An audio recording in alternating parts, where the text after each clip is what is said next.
தமிழ்நாட்டில் அரசியலோட நிலைமை எப்படி இருக்குன்னு தெரியுமா? ஆண்ட கட்சியும் சரி, ஆண்டுட்டு இருக்க கட்சியும் சரி, மக்களுக்காக ரொம்ப நல்லது பண்ணாங்க. என்ன நல்லதுன்னு எல்லாருக்குமே தோணும். எனக்கும் தோணுச்சு. அப்படி என்ன பண்ணாங்கன்னு தேடி பார்க்கும்போது தான் எனக்கு கிடச்சிது. என்ன பண்ணாங்க அப்படின்னா, ஊழல். தமிழ்நாட்டு மக்கள் மேலே ஒவ்வொருத்தங்க மேலேயும் ரொம்ப அக்கறை எடுத்து அதிகமாக கடனை சேர்த்து வச்சாங்க. இது ₹1 ₹2 கிடையாது. கிட்டத்தட்ட ஒரு நபருக்கு 10 லட்சம் ரூபாய் கடனை சேர்த்து ஒரு தலையில் கட்டினாங்க. நம்ம மேலே கடனை போட்டுக்கிட்டு அவங்க வீட்டுக்கு பணத்தை சேர்த்து வச்சுருக்காங்க.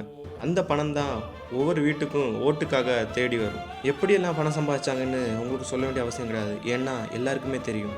கிட்னி திருடி விற்றவங்க, டாஸ்மார்க்கு ஊழல் பண்ணவங்க, ஒவ்வொரு கவர்மெண்ட் ப்ராஜெக்ட்லேயும் ஊழல் பண்ணவங்க, மணல் கொள்ளை அடித்தவங்க, இவங்க எல்லாருக்கும் வெளியே போய் மக்கள்கிட்ட பொய் மேலே பொய் சொல்லி உருட்டுறதுக்கு எந்த தடையும் கிடையாது. அதுவே மக்களுக்கு நல்லது பண்ணணும்னு நினச்சி வரவங்களுக்கு 1000 தடை 10,000 ரூல்ஸு. இது எல்லாம் எதுக்கு அப்படின்னு சொல்லி யோசிச்சு பார்க்கும்போது தான் ஒரு விஷயம் புரியுது. பயம். அவர் மேலே இருக்கிற அந்த பயம்தான் அவருக்கு சப்போர்ட் பண்ண எல்லாருக்கும் பொய் அவதூறுகளை பரப்பிட்டு இருக்காங்க. யாருன்னு கேட்டிங்கன்னா அதுதான் அந்த திருட்டு திமுக. ஒரு மனுஷனுக்கு பயம் வந்துட்டா என்னெல்லாம் பண்ணுவாங்க அப்படிங்கிறதுக்கு இது சரியான ஒரு எக்ஸாம்பிள் தான் இந்த திருட்டு திமுக. மக்களுக்காக இவ்வளோ துரோகம் பண்ண இந்த திருட்டு திமுக இனி வேணுமான்னு நீங்களே யோசிச்சு பாருங்க. தளபதியோட ரசிகனாவோ தொண்டனாவோ இருந்துட்டா எங்களை பார்த்து தற்கூட்டின்னு சொல்கிறீங்க.